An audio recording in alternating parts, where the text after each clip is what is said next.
So first of all, team. How can we get the best out of our team so we can free up some time for ourselves? We use a method called the initiative ladder, or the delegation ladder is another way of talking about it. And what we do with this is when somebody first starts working for you, you treat them as a bit of a gopher. They don't know anything about your organisation, they don't know anything about what they're doing, so you give them very, very specific and explicit instructions. Do this, fetch me that, do that. Over a period of time, they start to get responsibilities for their own job. And they'll do things within the parameters of that job very, very well.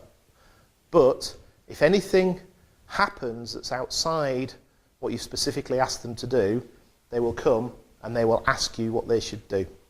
So as an example, the best way of explaining this is to talk about a photocopier. So at that level, they will come and say to you, Stuart, the photocopier doesn't work. So what happens then is you leap out of your chair, you run to the photocopier, or you walk fast, you open all the flaps on the photocopier, you try and find the paper jam, you check the ink cartridges, you look at the fault codes and all the other bits and pieces to try and solve what's wrong with that photocopier. And in the end you end up phoning the photocopier repair company. Yeah? Now the next time the photocopier breaks, they run into your office and say, Stuart, the photocopier's broken, and you leap out of your chair and you run and you do all those things, and you keep doing that. Unless you can ask your people the best question that you can ever ask a team member. And that question is, when they bring you that problem, you say to them, what do you recommend? Okay? So the best question you can ever ask a team member is, what do you recommend? And it stops people in their tracks. Yeah? But it makes them think. So, Stuart, the photocopier is broken. What do you recommend? Well, I recommend that we open the flaps and we look inside it, and then we look at the fault codes, and if we can't fix it, we ring the photocopier guy. Brilliant. Crack on. So no longer do I have to leave my seat and go and fix the photocopier. Now they will continue to run in through the door and go, Stuart, the photocopier is broken, and I will continue to ask them the question, what do you recommend, over a period of time. After a while, what happens is the hand goes on the handle and they go, he's going to ask me what I recommend when I open this door, so I better have something ready. So then they come in and they say, Stuart, the photocopier is broken, I think we should phone the photocopier guy. Yeah, fine, crack on, do that. So you're moving them up that initiative, using that initiative. Okay?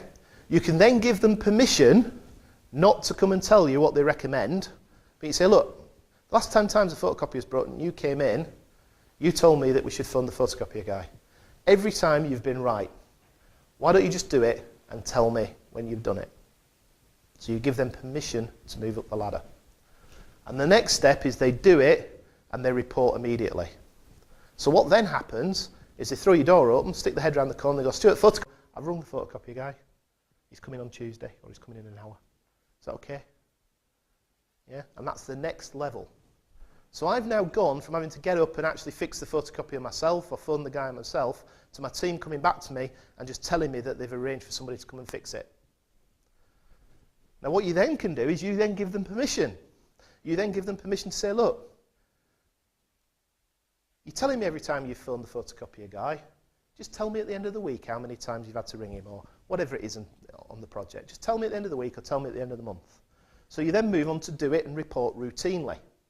So at the end of every week, at the end of every month, they come in and they say, in the last week, we've had to phone the photocopier guy three times. It's a pretty crap photocopier, this actually, isn't it? Just buy a new photocopier. But you get the idea, okay? So they come in and report routinely at the end of every month.